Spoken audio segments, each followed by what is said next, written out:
So,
panunumpa sa watawat sa Pilipinas.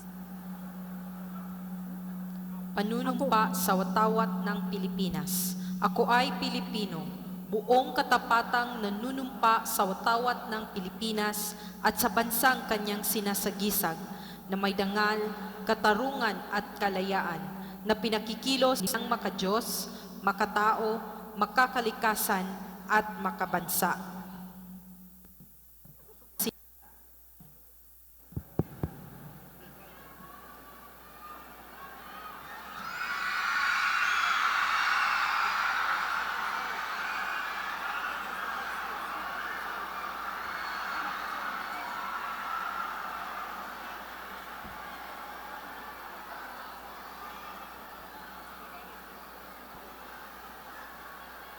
May we ask the Secretary to call the roll?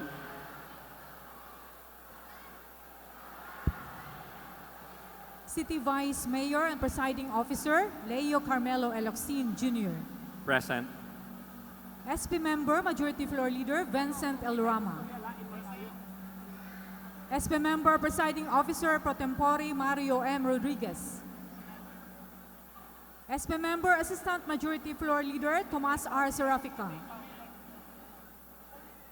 SP Member, Benjamin S. Pongos Jr. SP Member, Eusebio Gerardo S. Penserga. SP Member, Gregorio G. Restorsa III. SP Member, Nolito M. Kilang. SP Member, Minority Floor Leader, John Eulalio Nepomuceno O. Apares II. SP Member, Assistant Minority Floor Leader, Leia Doris C. Villar. Ex-Member din, Liga ng mga Barangay ng Ormoc, Esteban V. Laurente. Ex-Officio SP Member, Chapter President, Panlungsod, Federasyon ng mga Sangguniang Kabataan ng Ormoc, Jasper C. Yero.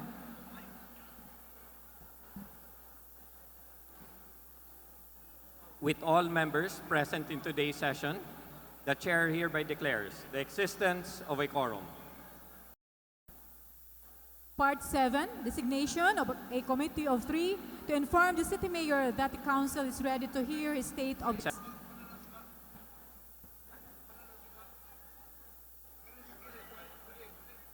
Mr. Presiding Officer, The Majority Floor Leader is recognized. I move for the suspension of the internal rules of this 14th Sangguniang Panlungsod for this body to apprise the City Mayor that this Sangguniang Panlungsod is already in session and is ready to hear his city address. There's a motion by the Majority Floor Leader, SP Member to suspend the rules. Duly seconded by SP and SP Member Pongos. Any objection? There being none, motions are hereby suspended. The Chair designates the following members. SP Member Tomas R. Serafica, Nolito M. Kilang, and Jalio Nepo Aparis II. By the City Mayor, written that the 14th Sangguniang Panlungsod is now ready to hear the city address.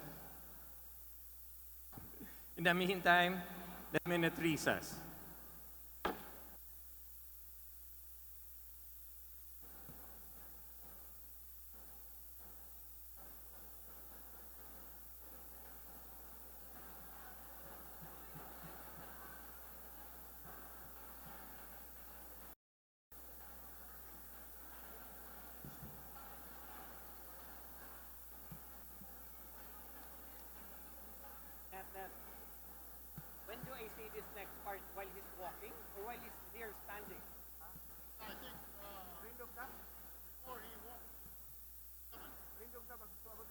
members of the Sangguniang Panlungsod, ladies and gentlemen, we have now the City Mayor, Richard Icasiano Gomez, to deliver his State of the City Address. Session is now resumed.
Daghang salamat, maayong hapon sa tanan.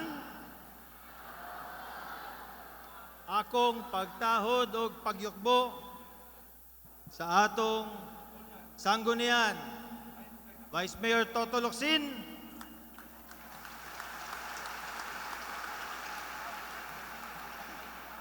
our City Councilors, Dr. Guito Irastorza, Dr. Jerry Penserga, Attorney Bennett Pongos, Tammy Serafica, Dr. Mayong Rodriguez, Vince Rama, Attorney Nolin Skilang, J.R. Aparis, Lea Villar, Liga President Esteban Laurente, SK Federation President Jasper Yero. Akong pagtahod ug pagyukbo sa akong gugma, Congresswoman Lucy Torres Gomez,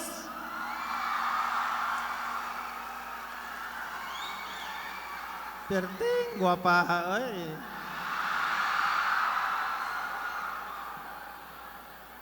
Board Member Matt Torres,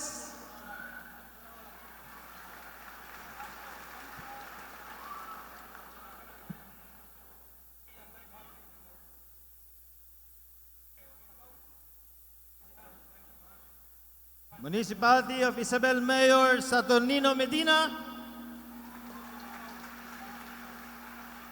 Vice Mayor of Palumpon and incoming Mayor Georgina Arevalo, the Vice Mayor of Albuera and incoming Mayor of Albuera, Sixto de la Victoria, former Mayor and former Congressman Carmelo Locsin, of course, ang akong mga in-laws, Manduling Torres and Mami Julie. Sa atong mga bisita karong hapuna sa mga national offices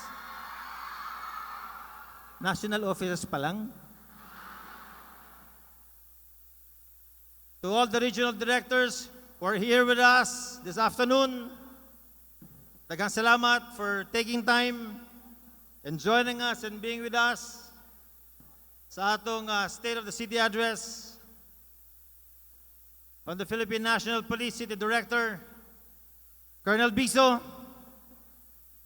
and the whole of Philippine National Police of Ormoc City. From the Philippine Army, General Lope Dagoy,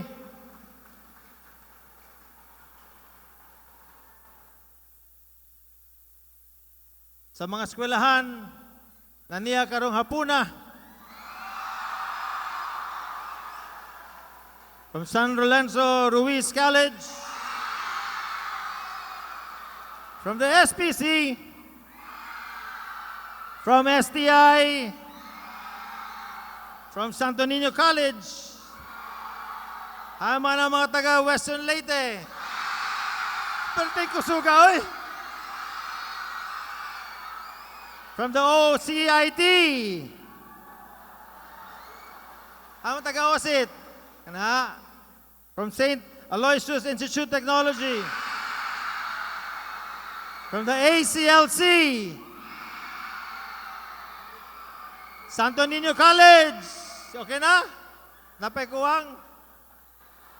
From the Department of Education, DepEd. Daghang salamat.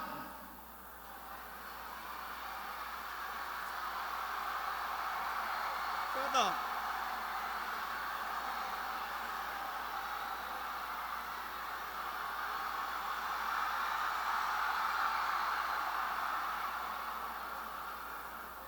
From the new Ormoc City National High School. Perting daghana, oy.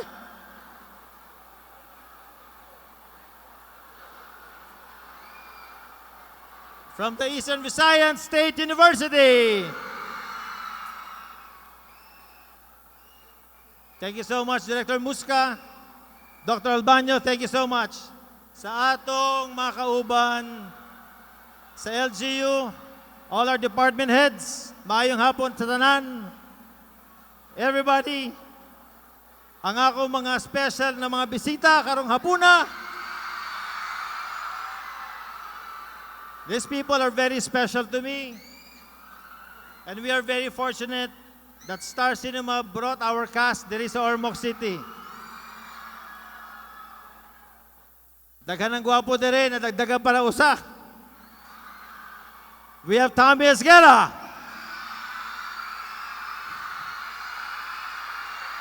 Ipakita. Miss Catherine Bernardo.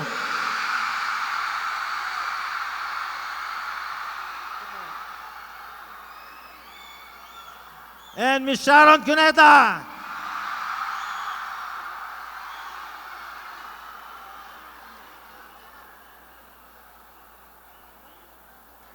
Okay. Humana ang akong speech. Maayong hapon sa tanan. A year ago, napakoy nakalimtan, wa na. O, kamudiya, may hapon.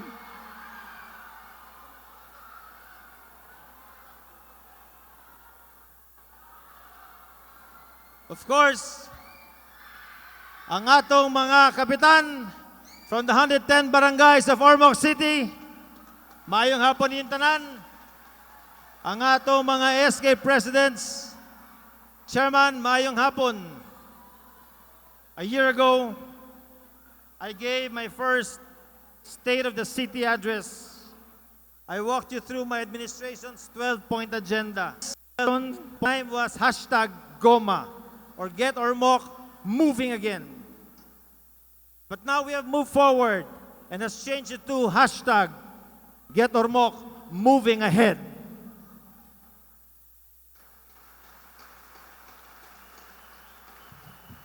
Ang akong priority agenda for Ormoc hasn't changed. Moving it forward on the trends. Proud to say, our unas nan in order. Always more top ng syudad. I believe that where there's peace, progress follows. I am happy to report to you that with the help of our Philippine National Police, the Philippine Army, and the Ormocanos in general, we have attained the distinction as the safest city in the Philippines in 2017 and 2018. Mahimo man di ay. We are also the first city in Eastern Visayas to be declared drug cleared. We are the first city in the Philippines to have a citywide approach in lighting up our streets. Unya mangutana ka unsa may relasyon between peace and order and street lights, dako kaayo. Kay kung hayag ang usa ka lugar, menos ang krimen. Remember that criminality breeds in darkness. Also, our Ormoc City Police and the Police Station 1 received the recognition as most outstanding in the region just last September. While we rejoice in these distinctions, we are not resting on our laurels. We continue to be vigilant. Daghan na mga drug lords na nawala diri sa Ormoc, cleared from the city. Pero sigurado, naimusuway, naimusulod, but we are very vigilant. We will relentlessly pursue them and weed them out. Sa lista sa atong presidente, naapay duha na high-value target na taga Ormoc. And we will not stop. Ang usa, gusto pa mudagan kontra sa atong congresswoman. Again, I would like to remind everybody, mga kaigsuonan, before ko nahimo na usa ka mayor diri sa Ormoc, remember and never forget that Ormoc used to be the drug capital of Eastern Visayas. Now, Ormoc has been declared drug-free. We will not also allow anybody to threaten our peace by any means. Just recently, the peace and order of a mountain barangay was threatened by imposters claimed that they were members of a terrorist group. Ang gibuhat nato, nisaka ko sa barangay, kauban ng PNP ug ang Philippine Army. Amo silang gipangita. And just last night, we received information that the imposter was arrested in Lapu-Lapu City in Cebu. I will not tolerate terrorism, extortion, and gangsterism here in Ormoc City. Dako na akong pasalamat sa atong Ormoc City Police Director, Senior Superintendent Jose Cesar Biso of the PNP, kauban ang Tibok PNP, and our 802 Brigade headed by General Louis Dagoy. Mga kaigsuonan diri sa Ormoc, I will always ask you, please, keep your faith in our police force sa atong army. Report any suspicious activities happening right here sa atong syudad, and we will act on it immediately. Our police are only effective with the people's cooperation. Naa ang atong mga hotlines. Tanawa lang ninyo. Ato kitapangan atong mga pulis. Ato sila giatagan upat kasakyanan o nya upat pod gikan sa national government. Karon we are giving them 17 million worth of rifles, ammunitions, and SWAT equipment. We will help fund their training needs. We will give them enough gasoline aron makapatrolya sila sa Tibok, Ormoc City 24/7. Again, we are now the safest city because of what we have been doing. While I am your mayor, I will do everything within my power to maintain our peace and order. We will also continue to support our police force, our army, and other peacekeeping forces because Richard Gomez and the Ormoc development team is pro-government and law-abiding citizen. I'd like to acknowledge the Vice Mayor Toto Locsin, Councilor Vince Rama, and other councilors being tireless in attending peace and order meetings. Apil na diha si Councilor Guito Erastorsa.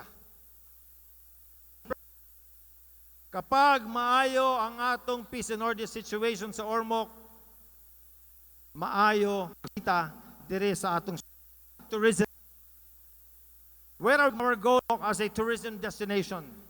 As a MICE, or meetings, incentives, conventions, or exhibition center? To illustrate how positioning as MICE will help us. Last week, natay bisita dire. Apilta, kauban nato sa World Teachers Day. About 7,000 teachers ang ibisita dire sa atong syudad. Imagine na lang, mag-compute lang ta. Dire sila, nag-stay, 2 kagabi. Imagine na if each teacher would spend 2,000 pesos a day para pang hotel, pagkaon sa restaurants, pamplite, pangsuroy, pagpalit o mga souvenirs. Divided by 7,000, that would have been 14 million pesos kada adlaw.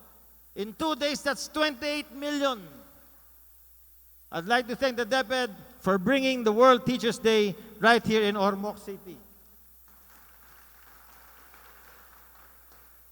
Each time na natay mga bisita dire, mga dagko na mga seminars being held in Ormoc, puno ang mga hotel. Lipay ang mga tagiya sa hotel, no? Puno ang mga restaurants. Busy kaayo atong mga tricycle drivers. Ang atong food park, hurot ang barbecue. That is why, for 2019, we are pushing for sports tourism. Activities like laser run, marathons, triathlons, dragon boat, baseball, airsoft, and also the IVRA 2019, we are hosting them here in Ormoc City.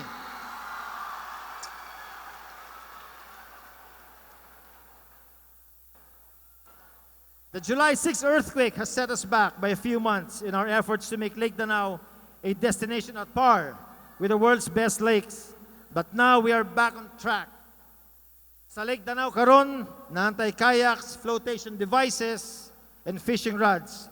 We have also provided trained tour guides. Aron, pagsuri nila sa Lake Danao, wala may problema, maminaw lang mo, mag-fishing lang mo, kaon lang mo, happy-happy lang ta. Sa Lake Danao, unya napay mo abot na floating jetty in that area.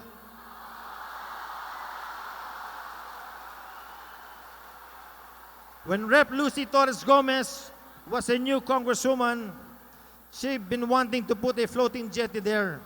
But she was not allowed because of politics. But now that floating jetty will be a reality. We have also expanded our efforts to include developing and identifying waterfalls, our mountains for treks and adventures, our mangroves, even our agriculture and the tourism loop that we are creating. With the help of Congresswoman Lucy Torres Gomez, we now have very good roads, highway standard roads to Barangay Kabintanen, Gaas, constructed to the cost of more than 300 million pesos. And another 40 million pesos has been allocated this year for the Lake Danao Road. Unya, napay moabot, nagsugod na sila sa construction sa bago na diversion road from Barangay San Juan padong sa Barangay Naungan. That project has a cost of 1.3 billion pesos. Daghang salamat, Congresswoman. The city also bought a property in Barangay Naungan to develop this into a tourism welcome center. We will also put a floating jetty, and hopefully, Air One will be able to land there. 2 weeks ago, I was in Manila to receive 27 million pesos from the Department of Budget Management for its Green program. We will use this to improve our plaza, our quadrangle and baywalk. City of beautiful people, kinahanglan beautiful tanan, di ba? Tanawan ninyo ang atong statistics sa mga numbers of visitors that came in. Sa tuig 2014, we had 57,000 visitors. Pero karon 2018, January to October pa lang, we already have 206,000 visitors diri sa atong syudad. We have also invested on cultural awareness among our people, especially the young. We give them workshops so that they can hone their skills from dancing to the arts to propagate cultural awareness. We will soon be offering cultural scholarships. DepEd Superintendent Dr. Manuel Banyo has also announced that they will soon launch a school-based tourism brigade. He said it is an initiative to engage learners to serve as tourist guide. They will also be teaching our school children to be hospitable, disciplined, and welcoming sa atong mga bisita. By this time, hibaw ko na excited na mo makita ang atong Ormoc Museum. Sa panahon na na-elect ko as mayor, ako gibisita ang daan na Old City Hall nato. if inyong tanawon kung sa'y nahitabo, gibiyaan lang na mahimong basurahan, dilapidated and dirty old City Hall. But we have restored our old City Hall. We restored it to its past glory. And soon we will be installing gallery lights and air conditioning. The ground floor will continue to be an activity or exhibit area. When finished, Ormoc City Museum will showcase the city's history to give a sense of pride and belonging to our people and our future generation. You will be proud to tell your friends that this is our history, this is our museum, and this is Ormoc.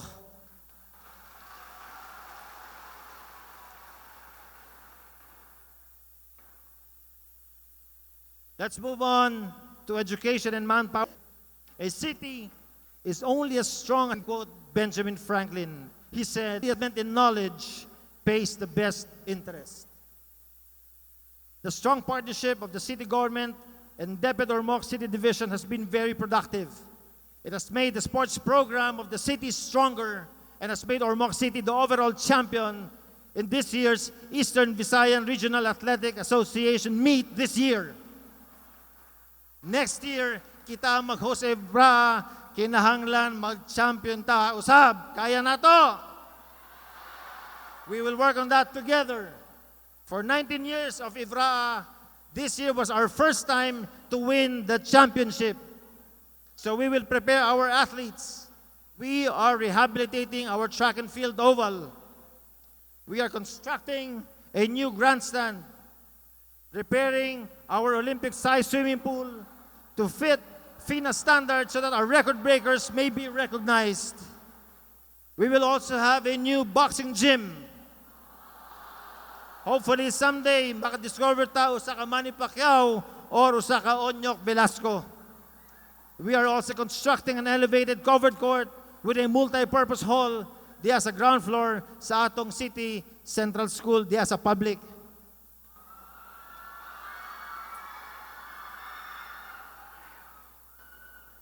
I'd like to thank ang atong council, Vice Mayor Toto Locsin ug sa tanan, for giving us more than 150 million pesos for doing all of this. We have opened new high schools in Barangay Masin and Barangay Gaas. We will open more high schools to make education more accessible, especially to the poor. Congresswoman Lucy Torres Gomez continues to source funds from the national government so we can build more classrooms.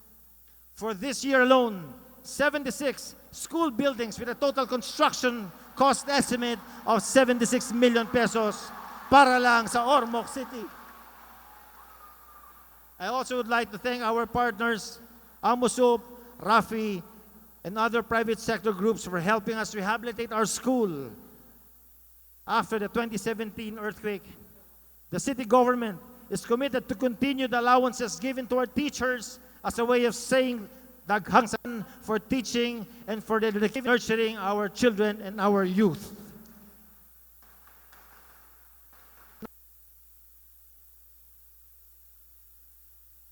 For this school year alone, 195 new college scholars have qualified and are enrolled in either public or private colleges and universities. We will also be offering cultural and sports scholarships soon. Sa elementary, 269 high school and senior high students have also received financial assistance from our social welfare office to help them through school. Hasta ang atong out-of-school youth are not left behind. Daghang salamat kang Gigi Chu o sa Kiwanis of Gio Ormoc sa ilang alay lakad. They have produced 132 TESDA trained scholars. Sa atong Ormoc Manpower Training Center, we are also expanding its course offerings. SP member Kilang and SP member Penserga, who is in charge of the Manpower Training Center, plans on having carpentry, masonry, plumbing, even small engine repair. Daghan yung mga courses para sa atong institution. We have to train our people fast so that we can ride on the build program of the Duterte administration. I'd like to thank TESDA was also downloaded to the Manpower Center 1.7 million pesos for scholarships, slots in welding, electrical installation, and automotive courses. TESDA has also allotted 5.7 million pesos for 200 scholar slots for the Manpower Center courses. From our Public Employment Service Office, I gathered that there were 7,436 job vacancies for Ormoc this year, and now they have been filled up mostly by Ormocanons. I'd like to thank Dole for putting in 1.8 million pesos for its program. Mas daghana ato lihok na kita tanan makadapokit and making Ormocanons a healthy people. We have made Ormoc a non-smoking city. Our effort has caught the attention of health authorities, and now Ormoc City is a finalist for the Red Orchid Award. Since our implementation of the non-smoking ordinance authored by Councilor Dr. Mario Rodriguez, we have caught and penalized 791 smokers, paying an estimated 161,000 in fines. And I'm also happy to announce that our establishments here in Ormoc are compliant of the no smoking policy. Again, taga atong Sangguniang. City Health Office showed that we have succeeded in reducing the incidence of dengue in Ormoc. Is visitor as before, causing reduction in all possible kinds. Akong challenge sa atong mga barangay chairman o sa atong president, padayon ninyo ang Clean and Green program sa inyong mga barangay. Disease prevention will be more effective if done in the barangay level. So this is your challenge. Our City Health Office has also received an award this year for the implementation of Modified Leprosy Elimination Campaign Project from the Kulyon Foundation. Pakpakan nato, City Health. In Ormoc City, we've had 0 incidents of rabies. Rabies is totally preventable. Nobody should die from rabies. Kinahanglan, ampingan lang ninyo ang inyong mga ero. Ay lang biyae. Biyaan sa mga kalsada kay dakpan man eh. Kita na'y nawala ng mga ero din sa inyong mga balay. Isang kamot. Dagano. Ibilin lang inyong mga ero sa balay, ha? Ayaw lang biyaan palihog. We have also received recognition from the Department of Health for having vaccinated more than 70% of our dog population in Ormoc City. Pero ingon sa atong city vet, ang Dr. Cortez, ingon sa more than 90% of dogs in Ormoc City have been vaccinated already. I'm also happy to note that malnutrition rate has decreased from 8.79 last year to 7.05%. In Ormoc City, we've had 0 maternal deaths from January to June, which means our city health is effectively reaching out to pregnant women in the barrios to seek the help of skilled birth attendants. Sa atong sanitation program, we have cut down the number of households na walay banyo. Nakadistribute na ta sa atong program 10,000 toilet bowls sa atong 10,000 toilet bowls project. This program, I would like to visit all the houses na ato na nahatagan o na-implementan. We have continued with our community-based dangerous drugs abuse prevention and treatment program. Sa mga nag-addict sa una, 416 na people have enrolled and graduated. I have also asked our City Health Office to devise a program to deliver o mag-distribute o mga libre na mga tambal, maintenance medicines para sa atong mga senior citizens.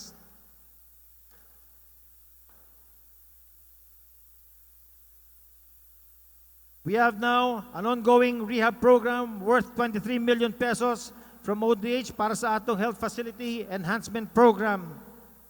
Karon, we've already purchased 5 brand new vans for the rural health districts for them to use to effectively implement our health programs.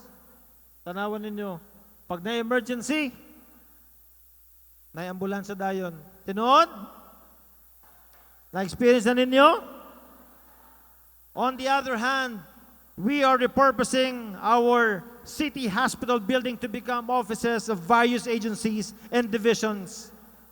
This is not a city hospital, it is a maternal center. Originally designed for a 25-bed maternal care facility. It will cost Ormoc City 46 million pesos a year to run it decently, which means we will be spending 1.8 million pesos per bed per year.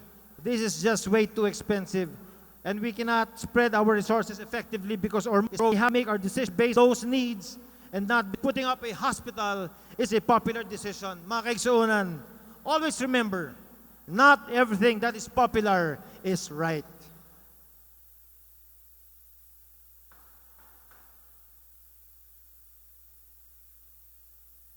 Adto ta sa agriculture, food production, and fisheries.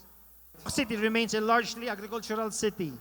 As more lands are being converted into uses, we need to help our farmers increase their yield despite shrinking acreage, so they could provide ample supply of food and other crops for our people. For Ormoc City, food security is vital. The city, with its implementation of the Organic Agriculture Ordinance, strives to return to natural farming for us to be able to improve our ecosystem. And to achieve this vision, we have established the Agri-Fishery Laboratory at our Agri-Tech Center, where our natural farming inputs, concoctions are prepared unya maghatag libre sa atong mga mag-uuma. Kini libre ni para sa tanan. We also continue to educate ang atong mga mag-uuma on the latest technologies of rice, corn, vegetables, and other crops. We also have the Climate Resiliency Field School that integrates farming with alternative livelihoods like herbal soap making, noodle making, and concentrated juices. To make the work of our farmers efficient and less backbreaking, nipalit ta og mga bago na tractors aron ang atong mag-uuma na sila magamit sa ilang pag-uuma. Our assistance is not limited to farmers alone. We have also helped our fishermen. We have fully registered 4,942 fisher folks for their motorized bangkas. Also, we are the lead LGU in the alliance of Ormoc, Merida, Albuera Baywide Management Council. Our city agriculture office also involves the women in farming and the fishing sector. They have formed into associations called Rural Improvement Club aron matabangan nila ang ilang mga bana sa ilang mga panginabuhi. From the seas to the mountains, from ridge to reef, our city agri office has programs para sa tanan nato ng mga kliyente. For the period of July 2017 to June of 2018 alone, the city has poured in 147 million pesos into the farming and fishery sector from internal and external sources. Daghang salamat sa tanan. Daghang salamat kang Konsyel Tami Seralfica for sponsoring legislation to improve our agriculture. And lastly, we aim for truly MMK, malinis at masaganang karagatan. We should be like Palumpon. Sila Hall of Famer na. Exempted na sila sa tanan na MMK. Kay pila ka tuig sila pirmi ang madahog. So it is now our time. Kay this year, only so sa atong agri office, kinahanglan. Kaya? Kaya? Sige. Manginom lang kong tubig, ha? Hapit na ni. Okay pa mo? Okay pa mo? Just last week, we were awarded second place for Best in eGov Business Empowerment for our in-house development of business permit and franchising system by the DICT. Congratulations kang Milky o kang Emil Tingson. We have put our IT department to develop various applications and systems to make doing business in Ormoc easier, like the development of the online facility para pagbayad ninyo sa inyong tubig, online na. Labi na ang pagbayad sa inyong real property taxes. Ang atong BPLO o or Business Permits and Licensing Office. Also received a blue certification from the Office of the Ombudsman, making Ormoc City the first city in Eastern Visayas to receive this recognition. Ormoc's reputation as the safest city in the country is paying off. Trade and investments in Ormoc so much better since the Gomez administration came in. Justice A. ang Robinsons.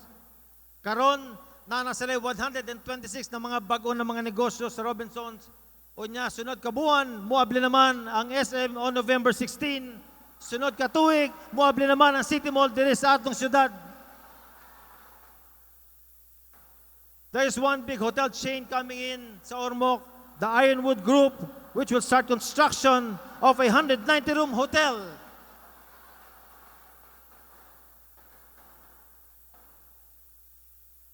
There's been a real estate boom in Ormoc. In the past year, we have received at least 5 subdivisions that applied for development permits, or an aggregate number of more than 1,000 lots for sale.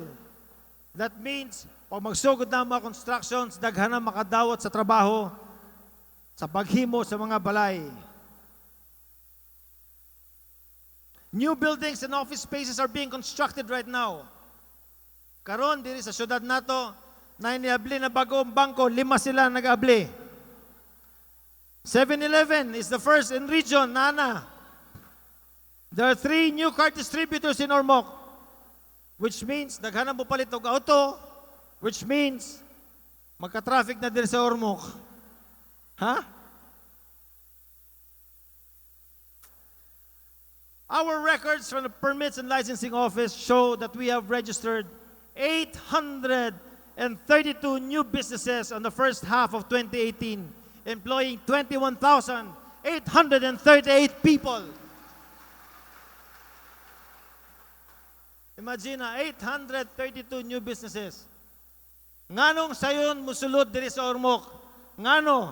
Kay ang mayor dili mo hangyo og entrance fee sa mga negosyante.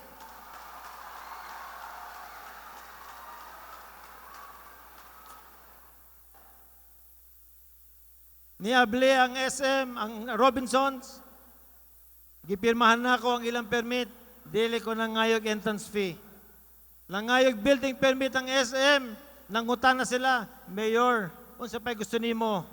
Gusto lang na ako pirmahan ang inyong permit aron magsugod na mo para maabli na ang SM dire. Dili ko manghangyo, maski 5, maski kanino sa mga negosyante na muabli diri sa atong syudad. Collected 101 million in business taxes from 6,699 registered businesses only on the first half of 2018. Tanawan ninyo ang atong data. Sa atong mga business tax in 2016, we have received 85 million. Pero karon sa 2018, sa 3 quarters pa lang, we've already collected 98 million pesos. Hopefully, at the end of the year, musaka pa ni more than 104 million pesos. Kinina, management. Traffic in Ormoc is not much of a problem anymore after people and drivers got used to the traffic rerouting. Kanang mga kritisismo sa una, nangamatay na and has been replaced with acceptance. Organized ng atong mga kalsada o ang atong mga drivers are conscious about one-side parking, no parking, and one-way streets.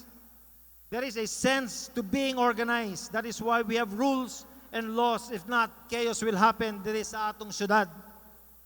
Ang atong mga pedestrians, disiplinado na gihapon. Labi na ka ng mga estudyante na musulod sa ilang mga eskwelahan. Daghang salamat for following our rules and regulations sa kalsada. Hasta ang atong mga doktor diri sa Ormoc have reported that there are fewer Ormocanons na nangamatay because of motorcycle accidents. Kaya ato nang gi-implementahan ang no helmet law. Diri sa Ormoc, pag magmotor ka na wala kay helmet, unsay mahitabo nimo? Pila ang multa? Dagko kayo. We have also reconstructed critical junctions like the Rotonda near the ODH, which would always get jammed on busy hours. Tanawa lang ninyo. Sa una, ang Rotonda Triangle. Karon, round na siya. Kana ang tinood na Rotonda, kinahanglan lingin. More junctions in the city are also being reconstructed into rotondas. This early, I have even proposed the construction of rotondas in the junctions along Bantigue and San Pablo Diversion Road.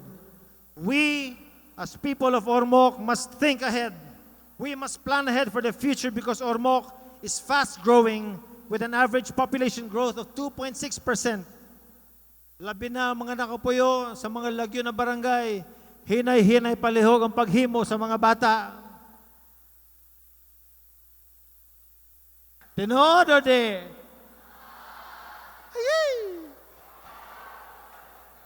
Very soon, the North Terminal of Robinson's Mall will be operational. This will further decongest traffic within the city.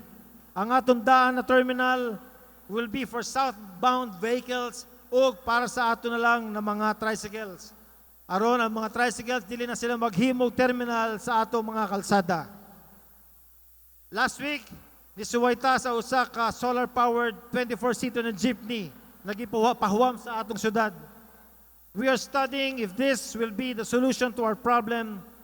Labi na pag-abot sa gabi, kana mga pasahero na padong sa Barangay Luna, padong Dolores, or padong sa Barangay Valencia, na sila masakyan ng mga tricycle. That is why pasalamat ko sa atong Philippine National Police na padayon ng tabang sa ilang sa paggamit sa ilang mobil. Daghang salamat.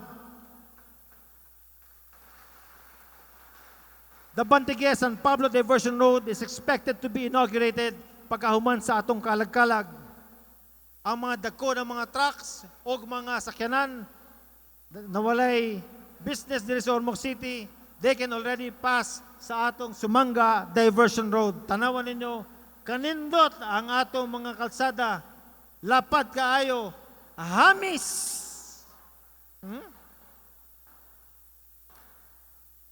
The Alegria Bridge will also be inaugurated at the same time. There is also the San Juan Naungan Highway, 6 lanes ni. It will cut travel distance by around 4 kilometers. We have also answered the lack of parking space. We are now studying the feasibility of constructing a 4-story parking building kung asa ang daan na Gaisano Building.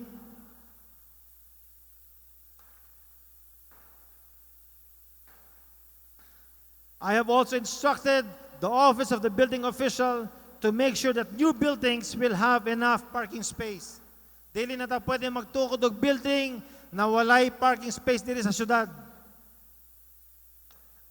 Under our CLUP, the construction of more than 4 floors is already not allowed within the city limits so as not to worsen our traffic problems. Daghang salamat sa tenacity of Councilor Guito Irastorza, we are now having smooth flowing traffic sa Ormoc. Kugihan kaayo eh. Most vulnerable cities in the Philippines to calamities. Usually we experience copious rains resulting in floods. Last year, we were hit by big earthquake affecting the lives and homes of 2,000 families. Before the year ended, we were badly hit by Typhoon Orduha. Millions of crops were lost. Our problems are compounded by a fast exploding population, which is straining available natural resources. To mitigate the effects of environmental destruction and climate change, we continue reforestation of our forests. Coupled with law enforcement, we encourage our citizens to help in this effort. Daghang salamat sa atong mga civic clubs, civic organizations for continuously helping sa atong reforestation programs dire sa atong dakbayan. In Cabindan, a portion of the 150 million peso road concreting project had to be rerouted so that fewer number of trees will be cut. Some of our known environmentalists have raised noise about their opposition, and yes, we listen to them. Our San Juan Naungan Diversion Road that has been designed to pass over mangrove areas with minimal damage. 4 bridges will be constructed, but underneath the road, there will be 36 10 by 10 box culverts so that floodwaters are directed towards the sea. Dili na mulihok maski asa. This will be an engineering achievement for the DPWH when finished, and that, mga kaigsunan, is another 1.3 billion project coming sa atong Congresswoman Lucy Torres Gomez.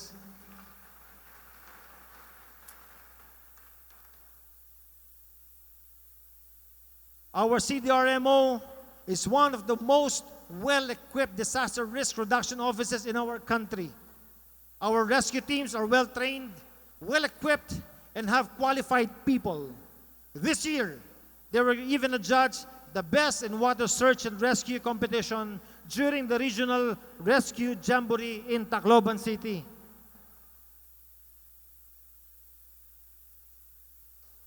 For our city, nipalita og bago nga bangka, dako ni na rescue boat, and we named her Rescue Lucy. Gikan Subic Bay, pag-abot sa Matnog, we used it going to Ormoc City. We have also other rescue equipment. Ang ilang mga ngan, ako ipailan ninyo, si Hercules, ang atong boom truck, and Optimus. Si Charlie Hero, ang usa ka heavy-duty pickup, wapo kayo, og 5 nga mga bagong ambulansya, ang ilang mga ngan, R1, R2, R3, R4, and R5. Mulag na ni mga cartoons. Ay! We've had evacuation centers constructed, again with the help of akong Goma. We have a big evacuation center at Barangay Danhog. These evacuation centers will have comfort rooms, cooking areas, breastfeeding rooms, and laundry areas. We've had footbridges built in areas where children and people have to cross dangerous waters during heavy rains. Usa na diha ang puro crosses, sitio na biyaan in Barangay Masin, one of the remotest sitios in our city. Ingon sa mga residente, si Mayor Gomez ang una, ang pinakauna na mayor nakasuroy sa sitio na biyaan. Perminalan daw sila mabiyaan. When my first term is finished, there will be only around 9 barangays without covered courts, simply because of land ownership issues. Mga kaigsunan, para mahibawan ninyo, daghang mga kalsada din, og napay na inyo mga kalsada, mabutangan nato semento, kini-kinan i-donate sa gobyerno aron magamit nato maayo ang pondo gikan sa syudad.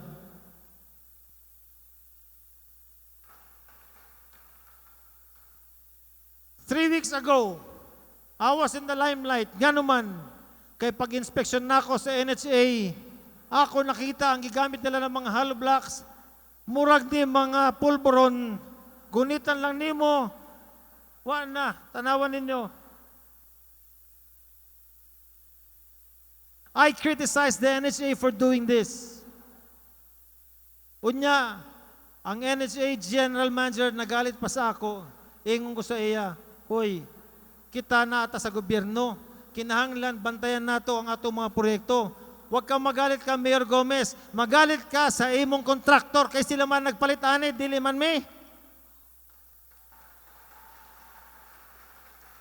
Ang atong gibuhat sa atong mga NHA houses dire, ang syudad ang nipalit sa mga yuta, dili na ang NHA. Aron ang kwarta na para pampalit ng NHA, magamit nila sa pagpahimo sa ilang mga kalsada. Unya ang akong request, ang mabili ng kwarta, ibutang sa mga balay aron ang makadawat sa NHA houses, mas dagko kung ikumpara nimo sa mga regular na mga NHA houses na patoy second floor. We have also made our city CPR ready. Thank you so much, Dr. Arevalo, for helping us with this program. As of latest count, the city has almost 3,000 trained people on hands-only CPR. Mangutan ako dire, kinsa na nakatraining sa atong hands-only CPR. Isang kamot. Syagit. Uy! Daghan na, uy. We have also automated external defibrillators in strategic places so that we can save people who have cardiac arrests in the city.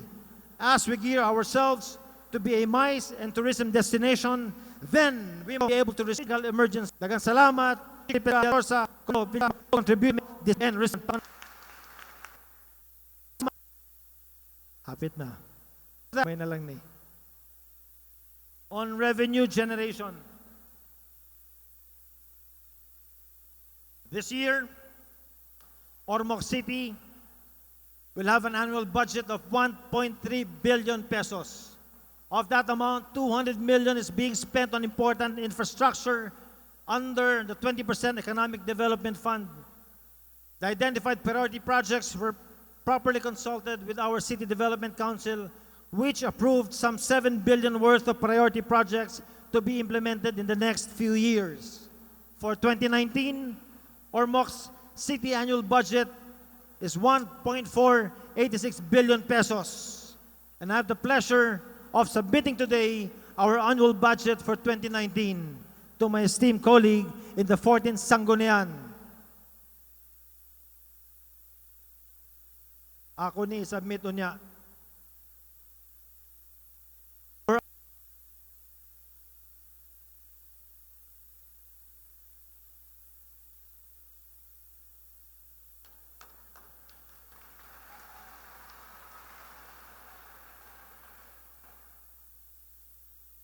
As you will note, there's been a sizable increase in our budget of almost 200 million pesos.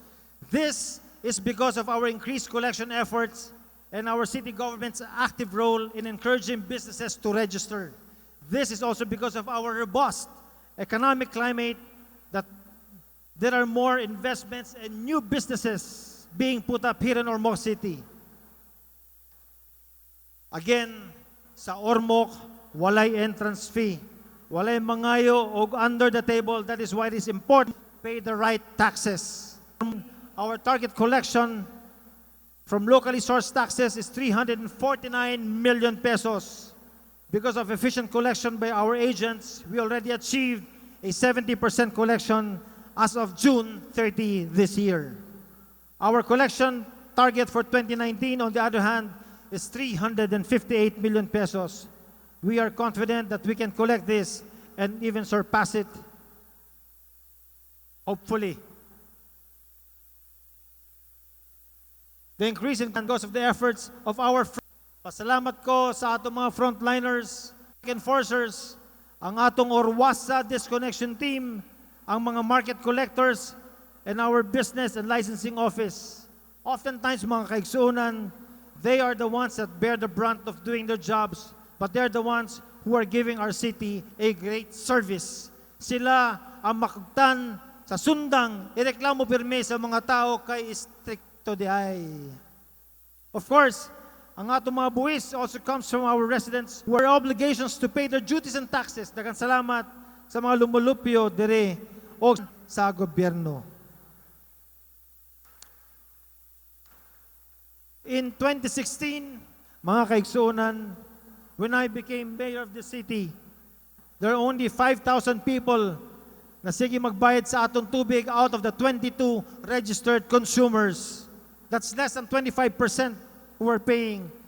Now, we have 24,000 registered consumers and collection is much better than it was before.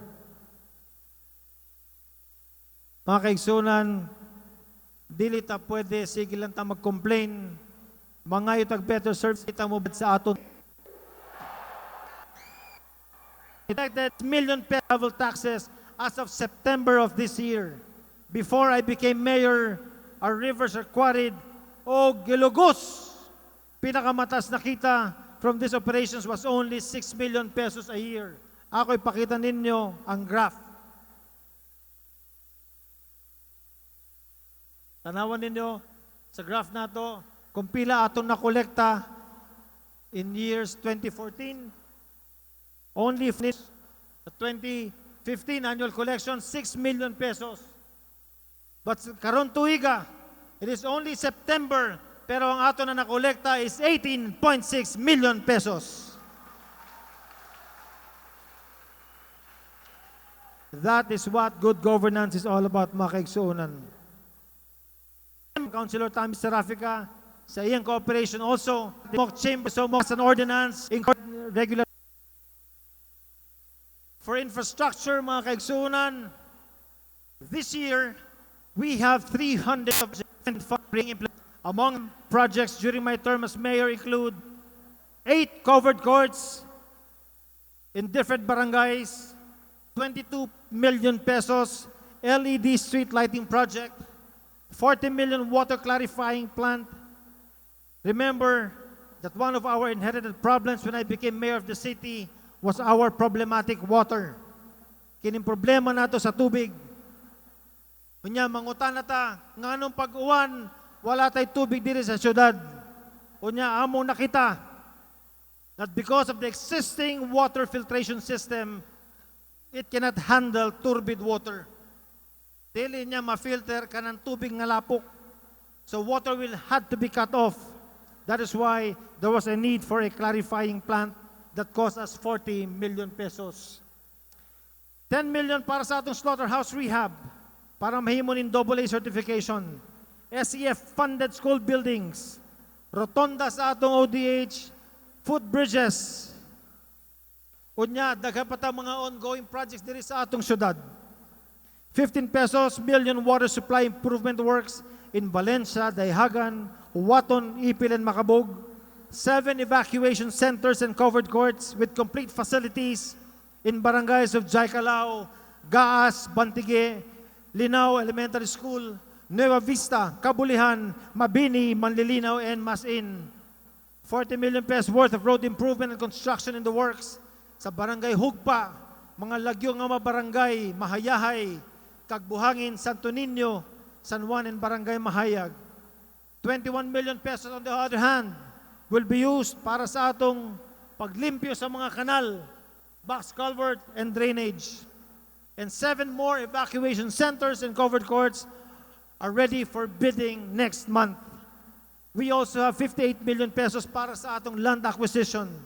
This will be used to buy properties para sa paghimo natong satellite market sa Barangay Valencia. Relocation sites, bago nga mga terminals, kinahanglan mag-land banking ta for future government facilities. Ang akong plan, maghimo ta government housing para sa atong city employees. Our city has also appropriated lands. This have been allotted to various programs. 49 million for education facilities, 22 million for sports, for culture and arts and tourism, 6 million for comfort rooms, 36 million for road networks, and many more which are either now ongoing or humana. Not like 27 million from DBM's LGSF for our Green program for the improvement of our plaza, quadrangle, and baywalk. 7 million from NEDA for feasibility study. Aron mahimo nato ang Lake Danau water system. In the future, ang atong tubig gikan na sa Lake Danau. We are infusing another 25 million aron ma-improve pa nato ang atong slaughterhouse ug maghimo ta og usa ka lechon village sa atong slaughterhouse which can be another tourist destination. Of course, our infrastructure works are also complemented by projects from the Congressional Office. So Office ni Congresswoman Lucy being implemented by the DPWH worth more than 4 billion Ormoc and the Fourth. Lagatol, mga kaigsunan, we report on time. Dire lang sa Ormoc Mayor, magsulod og ID. We have to work long hours aron mahuman nato atong trabaho. I must commend our Vice Mayor Toto Locsin and the 14th Sangguniang Panlungsod for their hard work, especially to my colleagues in the Ormoc Development Team. Pakpakan nato sila.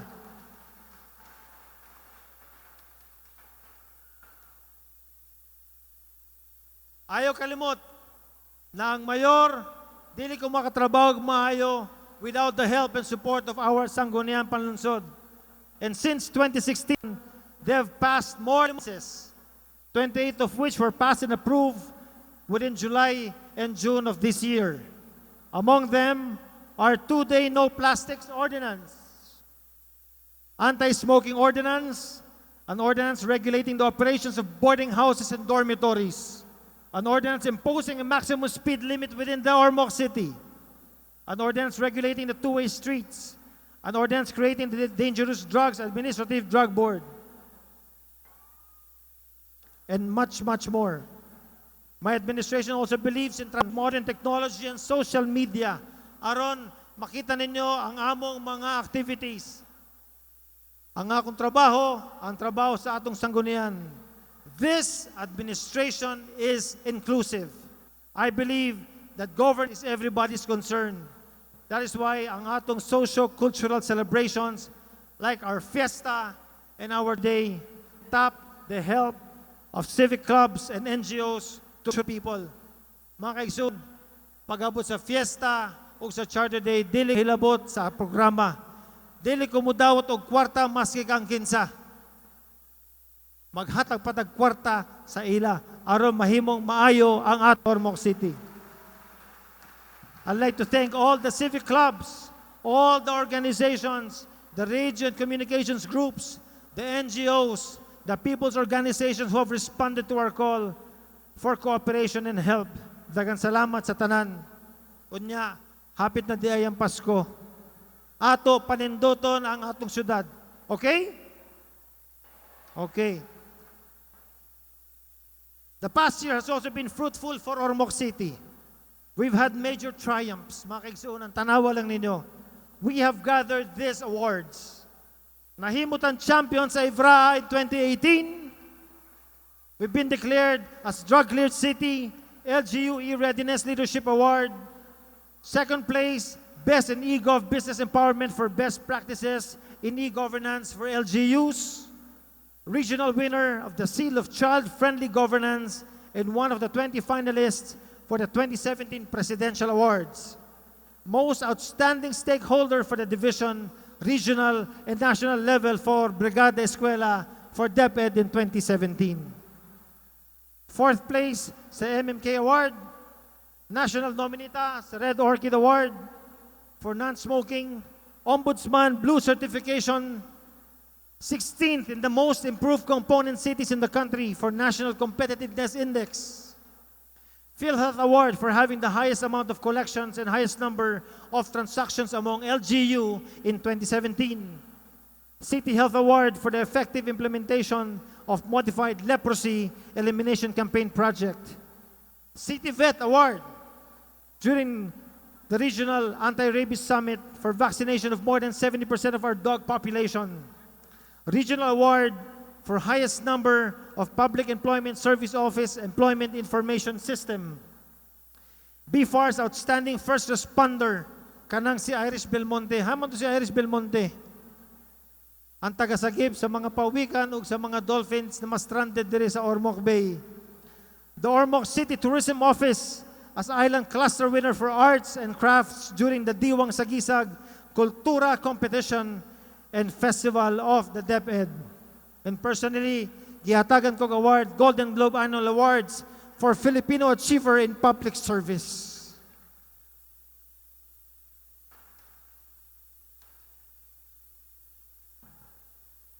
Mga kaigsunan,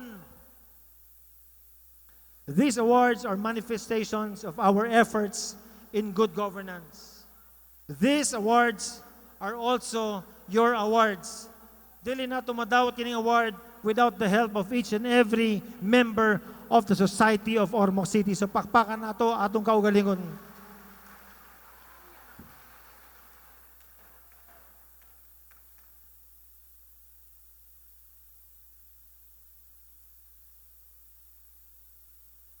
To the Ormocanons,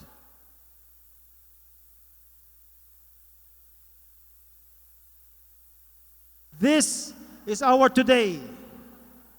I have given you a glance into our future.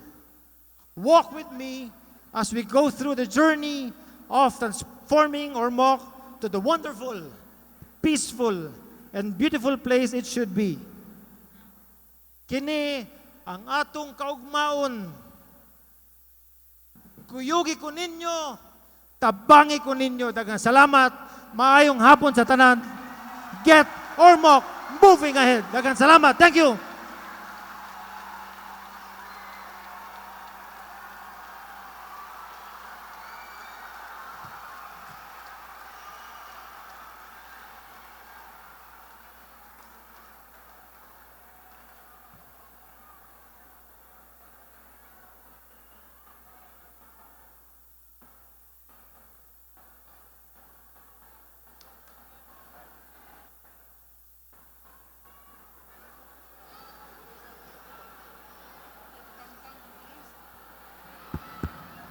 Thank you so much, Mayor Richard Gomez. The body will now have a recess. Thank you, ladies and gentlemen.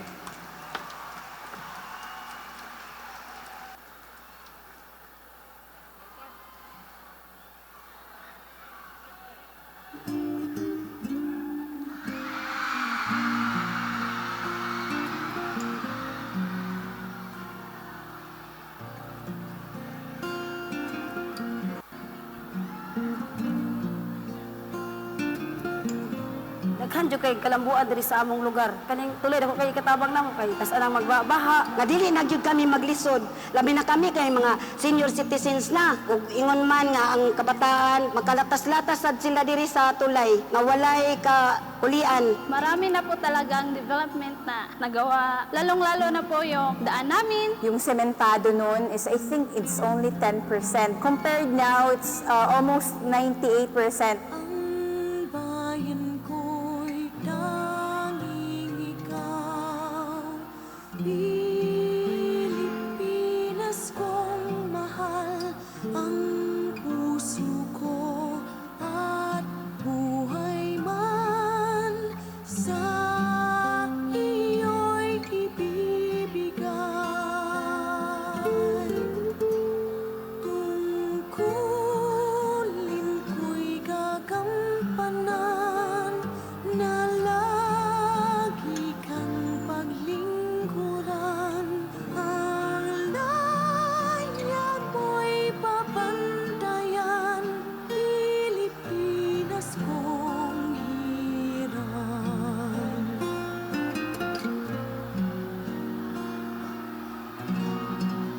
May I request everyone to please settle down? Ang bayan ko'y May I request everyone to please tanging put in order? Please settle down. Pilipinang mahal, ang puso ko at Thank you very much. Our Philippine National Police is already on crowd right now. Tungkulin ko'y gagampanan na lagi kang paglingkuran. Ang laya mo'y babantayan, Pilipinas kong hirang.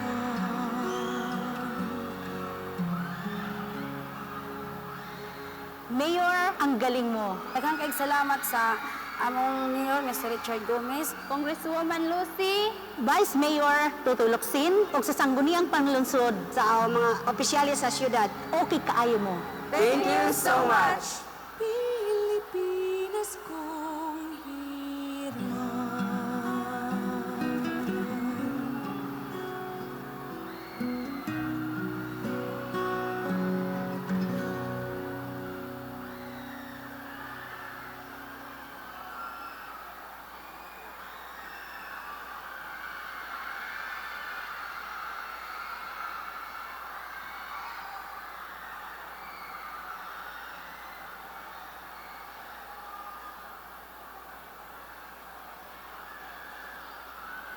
May I request all the department heads to please proceed closer to the stage right now.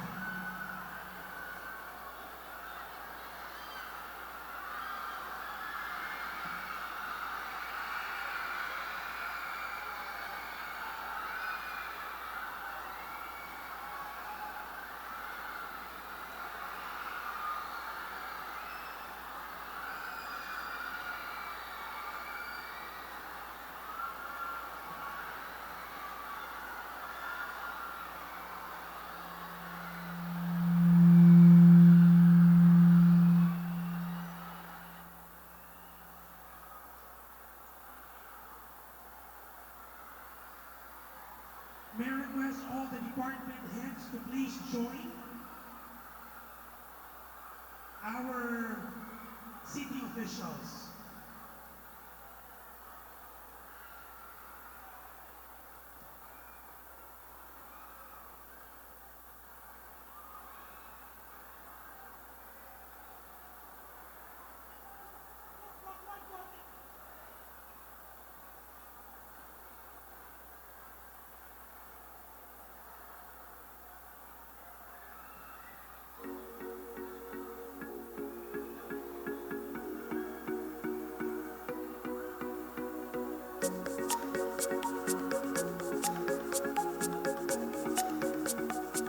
May I request all the barangay officials, the barangay captains to please proceed closer to the stage.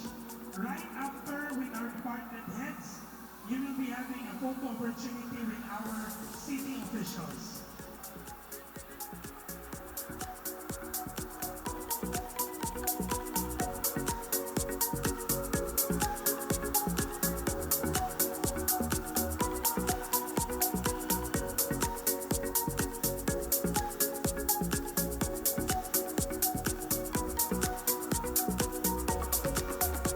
Again, calling the barangay captains, you will be the next one. Please proceed closer to the stage right now. Thank you very much, department heads. May I request all the barangay captains and the barangay officials.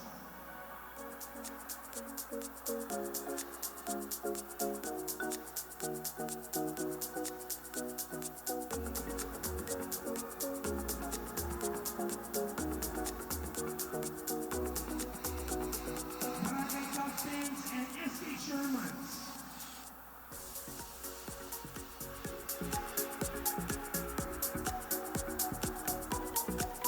Right after our barangay captains, I would like also to request all the national and regional agencies.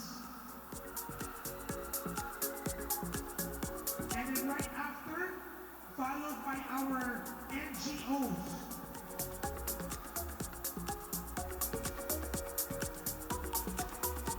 Calling all barangay captains, barangay officials, to please proceed to the stage right now.